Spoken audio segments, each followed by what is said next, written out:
The police suddenly said, "We've quickly taken a child found in the car to the hospital. You're under arrest." I was shocked when they showed up at my house and couldn't believe what they were saying. "What? I don't have a child," I replied, confused. The officer looked confused too. They said they found the car's owner through the license plate and it was registered in my name. Could this be true? I had a feeling, so I rushed to the hospital where the child was taken. There, I saw a boy about 5 years old lying on an emergency bed. His face was red and rough, but my heart raced when I saw his familiar face. From that moment, my life changed completely with this child at the center. I am Emily, a 33-year-old who works from home. I started dating my husband, Michael, when we were in college together in the same club, and we got married after graduation. We've been married for 10 years but couldn't have children. We even tried fertility treatments, but I found out I had a condition that made it hard to conceive. Michael, being kind-hearted, told me, "It's okay. Let's live happily, just the two of us." My in-laws are nice, and since my brother-in-law already had a child, they never pressured me. But I felt bad for my parents, who were hoping for grandchildren. I live near them and visit often. If only my brother John had a child. I have a younger brother, John, who is 7 years younger than me. Maybe because he was the youngest, he started hanging out with bad influences in middle school. He says it's because our parents compared him to me, the smarter and more accomplished older sister. But from my perspective, our parents treated us equally. Still, John rebelled and caused a lot of trouble. At 20, he said he was cutting ties with the family and left home, disappearing without a trace. I haven't seen him since then. Sometimes I look through old photo albums and remember the days when John, as a toddler, would follow me around, calling me sis. One day, while I was working from home, my doorbell rang nonstop. I panicked and checked the camera, seeing the police at my door. They suddenly announced, "We've transported a child found in a car. You're under arrest." I was shocked and speechless. "What? I don't have a child," I said. The officer looked just as confused. I had so many questions. The police explained that a passerby had noticed a car abandoned on the road with a limp child inside and reported it. The child was taken by ambulance to the emergency room. When I asked where the car was, they said it was in front of my parents' house. Unfortunately, my parents were away on a trip. The police identified the car's owner from the license plate. While the car was registered in my name, the person using it was my younger brother, John. I used to lend my car to John when he got his license, and he took it when he left home. Since then, the car has been left in front of my parents' house only when it needed inspection and maintenance. Despite scolding him, my parents felt sorry for John and took care of the car, thinking he might need it. But who was the child left behind in the car? Hurrying to the hospital, I approached the bed in the emergency room and saw just the top of a small head peeking out from a blanket. The curly, wavy hair instantly reminded me of someone. My heart raced as a childhood memory of John flashed before my eyes. Getting closer, I saw the face of a boy around 4 to 5 years old who looked strikingly like John. Could it be? Just then, I received a phone call from my mother, who was away and sounded panicked. John called and asked me to take care of his child. He said he left the child in the car because we were not home. Under this blazing sun, what should we do? I reassured my worried mother that the child had already been taken to the hospital and seemed likely to survive. She sounded relieved and said she would be back soon. I understood my mother's feelings. There was no time for a trip now. I knew this child was my brother's. But when was he born, and who is his mother? I explained to the police that he was probably my brother's child and decided to stay with the boy. After that, I tried calling my brother several times, but couldn't reach him. Looking at the child, he seemed to be in pain. Seeing such a small body enduring so much hurt broke my heart. At that moment, a nurse came and handed me the clothes the child had been wearing before changing into hospital pajamas. They were worn out and very dirty, with the name Tom written on the tag.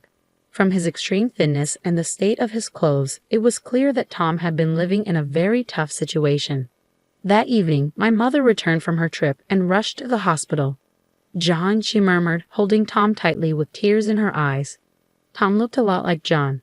By the next day, Tom's condition had improved, but he seemed very scared. I gently asked him, trying not to scare him, "How old are you, Tom?" "I'm 5 years old," he replied, holding out one hand and counting his fingers. "Wow, you speak so clearly." I praised him and stroked his head, and he smiled for the first time. Still, Tom seemed thin, pale, and small. The doctor said he had bruises all over his body. I convinced the police to let us take care of Tom until we could reach John, and somehow managed to avoid filing an official report. 3 days later, Tom was ready to leave the hospital. I didn't want him wearing his old, ragged clothes, so I bought him new ones and dressed him in them. He looked even smarter and cuter in his fresh outfit. As we were leaving the hospital, I finally managed to get through to John on the phone, but there was a lot of noise on the other end. How could you leave him in the car under the blazing sun? He ended up in the hospital, I shouted in frustration. He survived, didn't he? So it's fine, John replied casually. He had bruises all over his body. Did you do this? I demanded. Thomas is clumsy. I was just teaching him discipline, John retorted, showing no remorse. I was speechless. He's only 5 years old. He's struggling. He can't even remember his letters no matter how many times I try to teach him. It's frustrating, so I left him at our parents' house. I was shocked by my brother's harsh words about his own son.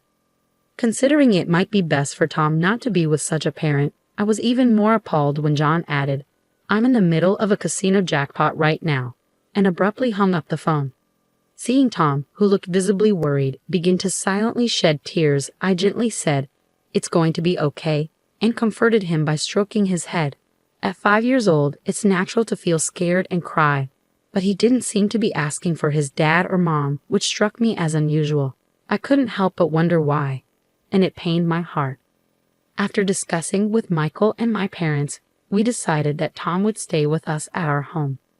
At home, I prepared a kid-friendly lunch with hamburgers and fries, adorned with colorful character flags. When I set the plate in front of Tom, his eyes lit up. I've never seen food like this before. Can I really eat it? He asked. Of course, Tom. I made it just for you, I assured him. I loved watching him eat, with ketchup all over his mouth and a big, crunchy smile. In the evening, Tom had a blast playing in the bath with Michael, laughing and having a great time. At bedtime, I'd read him picture books while lying next to him. He listened attentively with sparkling eyes, but sometimes he'd look at me with a worried look. Can I stay here forever? I don't want to go back home anymore, he pleaded one night. I understand. You want to stay here with us, right? I asked gently. Tom nodded with relief, and it broke my heart to see him feeling that way. As the days passed, he grew even closer to me and Michael. He'd offer to help fold laundry or try to carry my shopping bags with his little body when we went out. Living together, I discovered what a kind and wonderful child Tom was. Michael and I grew very attached to him, and we began discussing the possibility of adopting him, especially if John and his partner weren't planning to raise him. When I checked with the city office, I learned that my brother and his wife had registered Tom's birth, and according to their address records, they were living with Tom at our parents' house. We started the process of consulting with family court about adoption. About a month after Tom came to live with us, John and a young woman came to visit. Hey, thanks for taking care of Tom, lol, John said casually. I don't want to go back, Tom whispered, quickly hiding behind me. He must have had some frightening experiences. It had been years since I'd seen my brother, and he looked more confrontational than ever, with disheveled clothes. The young woman with him, who introduced herself as Riza, had multiple piercings in her ears and nose and dressed flamboyantly. How did you find out where I live? I asked, puzzled. Mom told me. By the way, sis, you're living in a nice house and having a great life, huh? I have something to discuss about Tom. Let me in, John said. I felt uneasy, but I couldn't refuse when it was about Tom. According to my brother, he had married this woman shortly after leaving home. They had been moving around a lot, and there were times when they lived in their car because they had nowhere else to go. While he looked around my house, my brother suddenly got to the point. I heard from Mom that you don't have any children, right? You've been married for 10 years with no kids, so maybe you can't have any, he said. What are you trying to say? I asked, feeling a sense of foreboding. We have a great idea. If you want Tom, how about it? But it won't be for free, he said bluntly. I was shocked by John's audacity, trying to sell his own son for money after previously trying to leave him with our parents out of annoyance. I was filled with anger. John, do you realize what you're saying? Tom is not some object to be sold. What? Acting all righteous now. I rebelled because of your seriousness. Our parents always favored you, John sneered. It's ridiculous to blame our parents and me for your own choices. Shut up. Just give me the money, John demanded, raising his hand as if to strike me. In that moment, Tom, who had been hiding behind me, stepped forward. He stretched out his arms, trying to shield me from John. Seeing this, I felt even more determined to protect Tom. John, selling your own child for money is absolutely wrong, I stated firmly. Despite my initial outrage, I decided to give them the $13,400 I had saved in my dresser as a settlement. I also had them sign an agreement that they would have no further involvement with Tom and obtained their consent for the adoption. John's wife callously remarked, "It's a relief not to have to deal with such a troublesome child," shocking me with her indifference. Once the paperwork was finalized, they took the money, smirked, and vanished. From that moment on, Tom truly became our son, and we completed all the necessary legal procedures. The days that followed were filled with happiness. Tom thrived and grew healthy, and as a couple, we found our lives enriched with smiles and joy thanks to him. During this time, we began to notice Tom's talents and were eager to nurture them. However, 15 years later, another incident unfolded when my younger brother and his wife paid us a visit. John now sported a scruffy beard, messy hair, and looked much older than his 41 years. His wife appeared disheveled, with no makeup, wearing dirty clothes and torn plastic sandals. It was clear they were going through tough times and living a rough life. I had a sinking feeling because their visit couldn't bring anything positive, and unfortunately, my dependable husband Michael was at work that day. "What brings you here?" I asked cautiously. "I need some money," John replied bluntly. "Why should I give you any money?" I countered, feeling uneasy. "I'm surprised. I thought Tom was just a dumb kid, but he got into a top medical school, didn't he?" John said, revealing he had heard about Tom through someone in our neighborhood at a local tavern. In reality, Tom was very bright.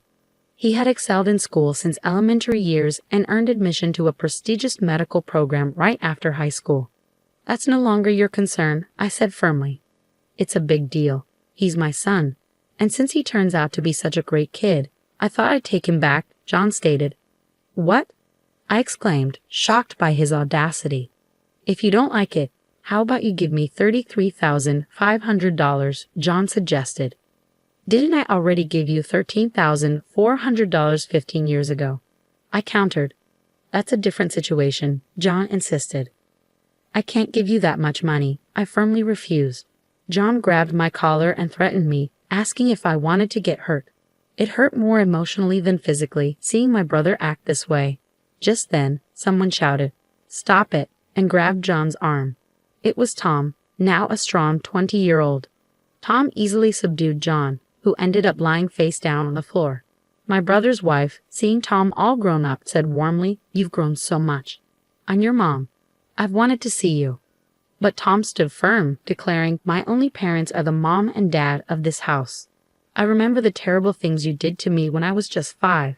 I felt love for the first time when I came here. You are not my parents." Even after Tom's heartfelt words, John and his wife didn't seem ready to give up. So I showed them the agreement we had made 15 years ago. It clearly stated, "We will have no future involvement with the child. If we fail to comply, legal action will be taken. You've broken your promise." "I'm calling the police," I stated firmly. They looked visibly shaken, trying to make excuses that they had forgotten about the agreement. In reality, we're being chased by debt collectors. Without $33,500, we're in serious trouble.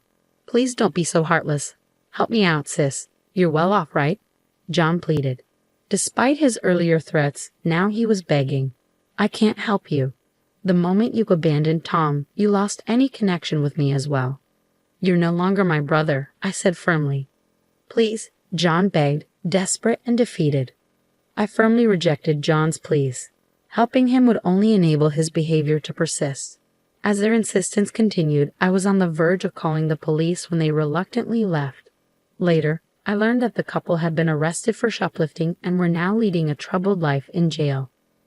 Meanwhile, Michael, Tom, and I continued to live peacefully and happily. Seeing Tom's determination to become a doctor and help those in need fills my heart with joy.